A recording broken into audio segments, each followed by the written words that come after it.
So what I do have is a talk about floods, about extreme precipitation and the impact on society, the impact on us. So that was a topic. We have had a topic last month about drought and the impact worldwide on drought. But let's look at the other side of the scope, and that's the floods. So these are the questions I would like to ask. So that's also in terms of the Wageningen dialogues. What can you do? What are the problems? What is happening actually in our area? What is happening in what we do and what we see? So these questions you could ask. So that's, is there more extreme precipitation? What is it? What should we do? So I start with some recent newspapers, and some are in Dutch, some are in English. Doesn't matter so much where you look, but you get more and more of these signs in the newspapers. When you did read the newspaper or look at the news in May and June of this year, you saw every day these kind of signals. So that's what you have. This kind of pictures. This was not the Netherlands. When you look in detail, you see some American cars, but these American cars do not work so properly at this moment in time. It's not that it's the brand of the cars, that also can be a problem, but these cars are just soaked with water, and that's what you do not want to have. These pictures are in the Netherlands. So also situations that we preferably try to avoid. So in terms of water management, when you have pictures like this, something is wrong, something is not working as it should be. So we have to do something, or first try to determine, is there a problem, is something changing compared to the past? You can look at the urban areas in the previous pictures, you can look at the rural areas and can see this. So both is quite a lot of damage, the houses are damaged, there's water in your house, here the crops are damaged, so we try to do something with that. Another step, here a combination of the urban and rural. This is the River Meuse in the 90s. So what you can see is that total villages are completely flooded and away from the normal land. So you can see all these houses in the water. So what is happening? So what we did in the 90s is looking at these processes and looking at this high water in 93 and 95 and have been working on the process. What can we do? How can we prevent this and create more space for the rivers? So we invested a lot of money in creating more space for the rivers compared to these 90s. So we kind of dealt with the problem after we had the problem. And now in 2016, we seem to have a problem, but do we have a problem?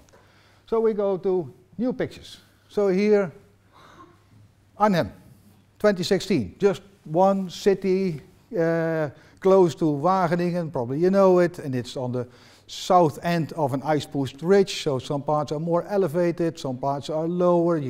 The River Rhine flows at the southern part of it, and here you can see some pictures. Maybe you see on the lower left, you can see a bus, which is called breng, which in Dutch it's to bring people from one location to another. And the bus driver took it a bit literally, and he really brought people to the other place. And the water level in the bus was something like this. So he was brave, but I don't think you should do something like that. Is it only here in Arnhem that they do something like this? This is from India, a bus driver, and he had to swim out of his bus. So it's not only happening in the Netherlands, also in other locations. These features occur quite often, that you do have high waters. Why is it just there? What is happening? So that's what we would like to find out. And this guy at the lower right, he's still happy and on his bicycle. You just get wet. Maybe you would do the same, but you can just continue, even in high rain. So we now discuss extreme precipitation. So extreme, to my opinion, is extraordinary. It's not normal. But the question is it not normal what is happening, or is it becoming normal and is extreme in the future more than extreme in the past? So it's evening, but still we have to look to some graphs. But first to go to kind of a scale. So I try to look to the Netherlands, because that's where we are now, and to see what is happening. Here you can see the most extreme precipitation measured in the Netherlands, at the lower left, 4 millimeters per minute, 4 liters per square meter per minute. In Guadeloupe, it was 38. millimeters per minute. And so you can look at this line of what is extreme in the Netherlands relative to the extreme at other locations. And annual, we have something like 1240 millimeters, and it's 26 meters of rainfall at some place in high in the Himalaya. So what is extreme? So we have to define extreme to the Dutch standard, which is much less at other locations. So Matthew showed again, so the Hurricane Matthew, that you can have a lot of water at some locations, which we do not have in the Netherlands, or which probably we will never have in the Netherlands. But still we have a problem. So we have to look at this left column. And it's a lot. Will it be more? Will it be more? This is the line of precipitation, the annual precipitation from the year 1900, measured by the KNMI, the Meteorological Institute. When you look at the line, you can see a lot of variation from year to year, but there's a trend. There's a definite trend in more precipitation. That it was 700 and a bit, and now it's more than 800. So it definitely increases. So we will get more water. So we get more water in total, but do we also get more water on a daily scale? More intensive precipitation? That's the question. Again, some graphs, again from the KNMI.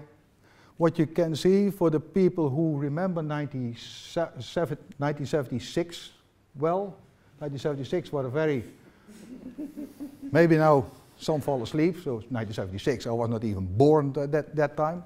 1976 was a very dry year. So that's this red line. What you can see when the line is going up, you have a rain deficit. So there is not enough water at that moment in time. So there's more evapotranspiration than there is precipitation. So then it gets really dry, and that was a really dry year.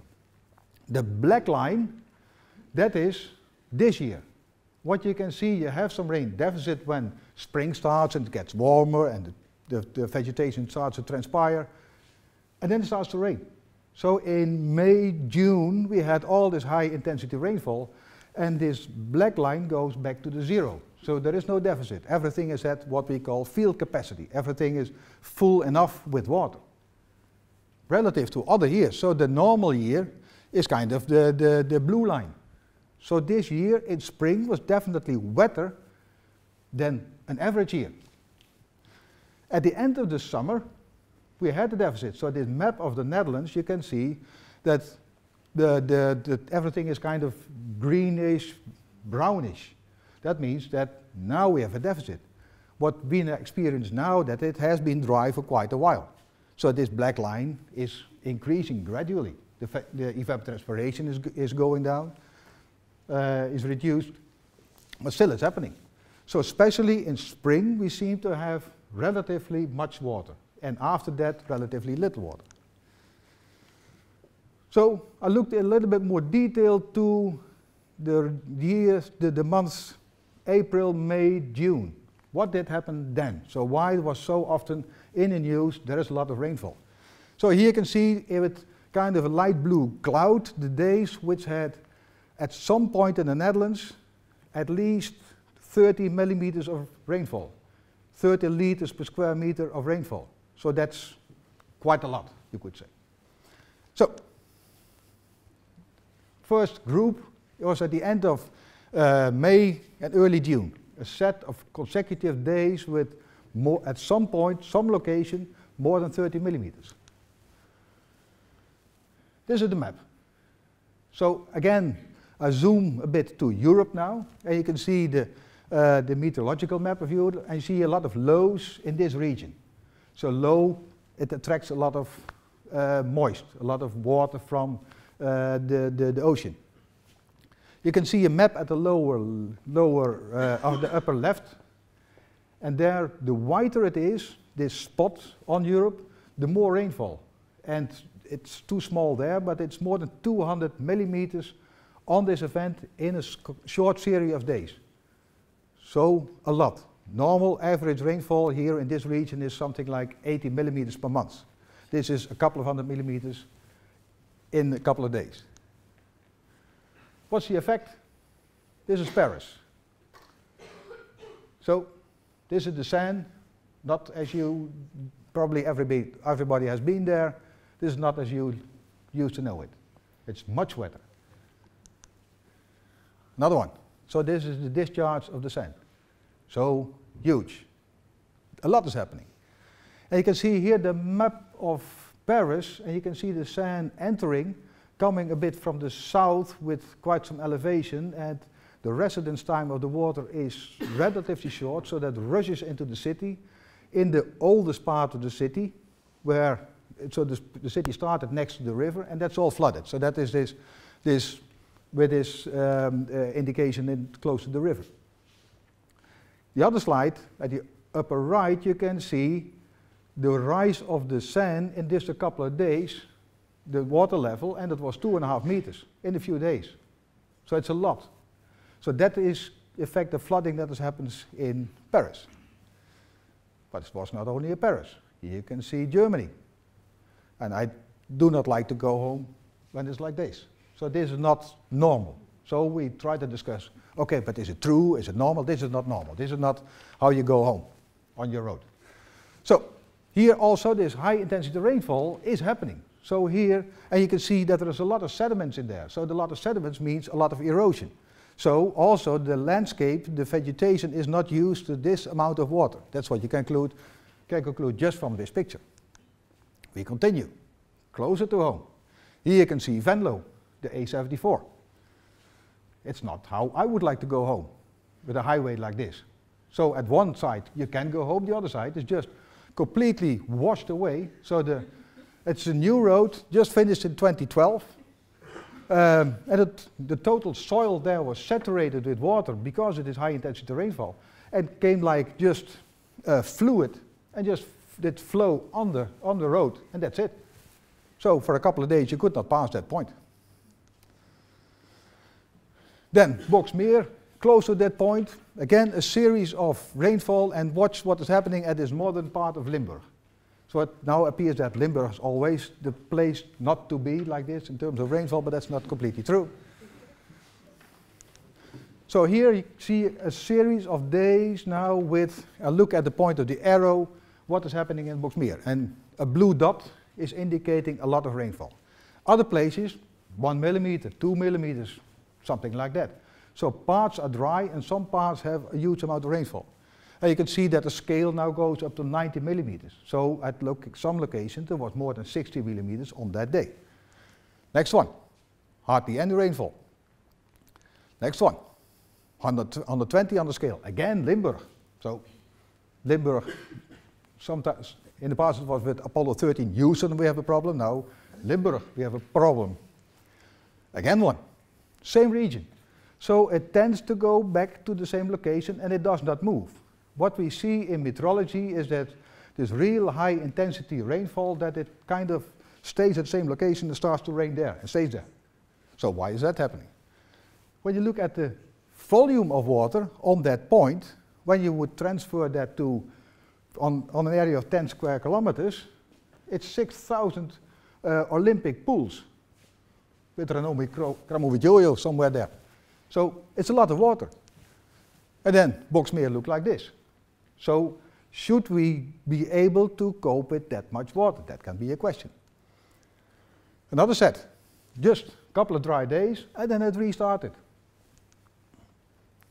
Here again, a set of these pictures, I show them quickly. With again a scale of 60, just a few drier days in between. And here again, look at the location in the west, at the pre-last day. Totally blue, so The Hague, Rotterdam, that region. Then you get pictures like this, with cars, floating cars.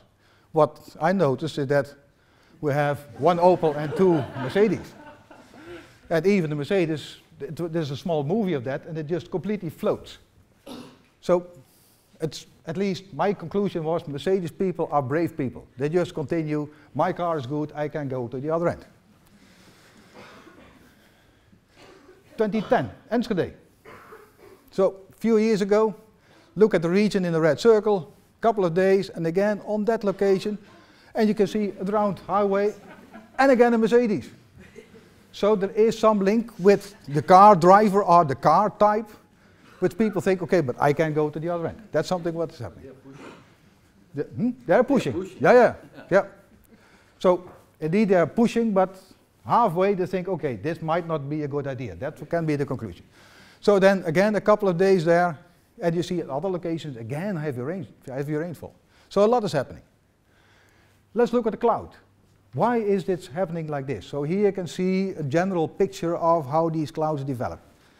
They are something like 10 kilometers in diameter, and you get high, hot air soaked into this cloud at the upstream part, and cold air going into the other side of the cloud. That's why this heavy hail with diameters of even 5 centimeters can develop, because they are sucked up with the cloud, go high up, fall down, but are taken up again with the upward flow of the air, and then they fall down like hail like this. And at the other side you get the rain. And that's this high intensity rain, because there is so much difference in moisture content in this cold and warm air. So that's what is happening. That's what these clouds do. So in the end we can think of, okay, but this is the hydrological cycle. Is it accelerating? Is it more? Will it be more now in future? So again, some theory. So is it getting warmer? So we have more rainfall. Here you can see the temperature since 1900 of the Netherlands. And I think it's going up. When you look at the trend line, it's getting warmer. Okay, what does that mean? Clausius Clapeyron, some know it already, for some it might be new. Here you can see, suppose that at 10 degrees you can have maximum of moisture in air. When you make it warmer, it can contain more air because it expands. That's something like 7.5%. So we have more air or more moisture transport to the land, and there will be more rain. So warmer here means more rain. You can look at the dew point, and that's in practice, so there can be a linear relation. It's non-linear. It goes even faster. So this is what they found. So then you can look at the rainfall intensity at the short term, can be really intense, but not that long. Over a longer duration, that's on the x-axis, then you get also high intensity. These lines are going up. So in the predictions in future, these lines are steeper. So you get high intensity rainfall. Look at the size of this thing. 10 kilometers high, 10 kilometers wide. Next picture, you can see the distribution of the rain gauges in the Netherlands. So it's a dense network, a few hundred of these things. But the size of the rain clouds is smaller than the distance in between these. So do we measure actually how much rain there is on the area? Or do we miss half? Probably we need more intensive monitoring of the rain in the Netherlands. Again, a trend. So here, not the 30 millimeters, but the 50 millimeters of rainfall.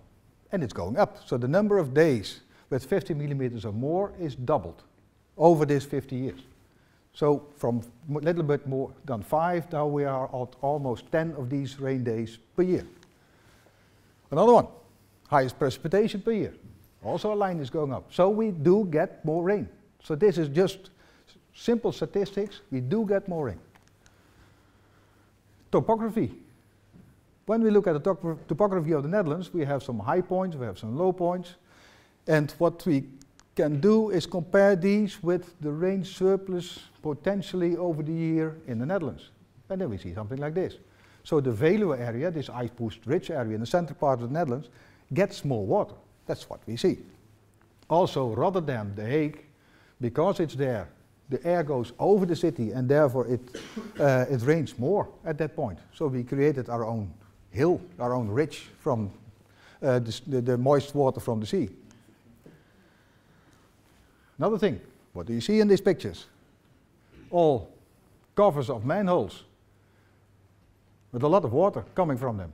So normally the sewer system would absorb all the water, but it's coming out. So it's the other way around. So what is happening actually? Can look at this one. So in fact, we can say we do not have enough storage capacity in the sewer system, or the flow velocity is not enough. Here you can see a simplified sewage system, and this is actually what is happening. So we have the pipes are too narrow, and then it fills up when it goes downstream, and then still more water is coming, and the discharge is not enough. So then you have overpressure on the sewer system, and then the slits go out. Here you can see it again. Arnhem, as an example, as on the edge of an ice spruce ridge, high in the landscape, at 60, 70 meters above sea level. When you have this high intensity rainfall, the water goes through these main roads, because there you have the biggest elements of the sewer system, and all these covers of the manholes are away from the manhole itself, because it had overpressure. So we should think of the dimensions, change the dimension of these main parts of the sewer system. It's not fitting anymore. We should create bigger reservoirs. So more storage in the system. The storage is not enough to cope with the rainfall that we have at this moment in time. So you can see here, one is constructed, here's another one, and the red dot indicates where it is, and you can see all over the Netherlands, these are just a few examples of these reservoirs which are constructed to cope with these inundations. And I think we should. And the one is smaller, the other one is bigger.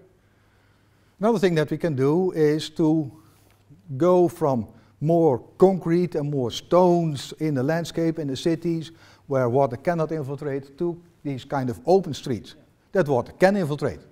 Is, I think, better. You can make streets which can infiltrate water with a reservoir underneath. You can check on that, and then it goes to kind of a wadi system where you have more storage. You can go to these kind of areas where you have large squares, and this square can act as kind of a water reservoir if needed. And then for the rest of the time you can use it just for these kind of purposes, or maybe on the campus you can use something like this. To go back to this highway Enschede, why was this happening with this poor man with his Mercedes? It goes again from a kind of a more elevated part to a lower part, and there it passes a stream. So then you should make it higher in the landscape. So it now follows the low and goes back to the high, and it's too low. So you have to raise the highway when you would keep it dry. So then the groundwater storage. It's full. So we maybe should use the groundwater storage in the region more to cover the drought period, but also to anticipate more on the wet periods. It's now often too wet already, and then you have the new rain surplus. So that's also a problem. Then the question, just look at these pictures and tell me what you see. So here's one, here's the next one, third one, here another one. What do you see? Probably boats. What you should see, new houses. So all these people here were playing with boats when there was heavy rainfall, but it was all in newly built houses from the zeros and at present day at non-favorable positions where you could build houses. The good spots there are already houses, and now at other locations we build houses and they get wet. So we should do something with that. Here, another one. Relatively new houses, so not the best spots. So I checked on Funda, so where you can buy houses, and look where do they build new houses, and looked in detail again at Venlo, because Venlo seems to have a problem, at least this year it had a problem. And here, Venlo, Venray, I looked at the places where do they build the houses, and that are these blue dots at this upper right corner. So the best spots are taken, and now the new houses will be at the next best spots. You can just build them and be surprised about the fact that they will get wet, or you can adapt the sewage system to the situation for the future. I would do the second. Now, then the local topography and elevation is one thing. Here again, these small tunnels. So be aware that you have a tunnel. Now the tunnel is a reservoir where the water goes in, and what you should have is a reservoir close to the tunnel where the water goes in, that you still can use the tunnel. But now it's just soaked. Another one is speed bumps. We kind of like speed bumps in the Netherlands, don't we? So, my car doesn't like them, but you can use it. But speed bumps, like the one you see here, are not good to discharge water, because they just block the water. Next picture, the same speed bump with some very proud people, active house owners.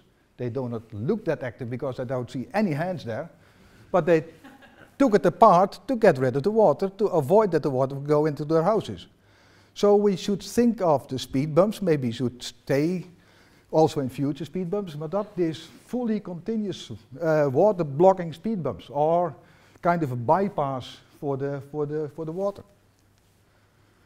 So local obstructions is also something that we have to look at and what we have to change. So, to conclude, we have to buy boats. Okay, thank you.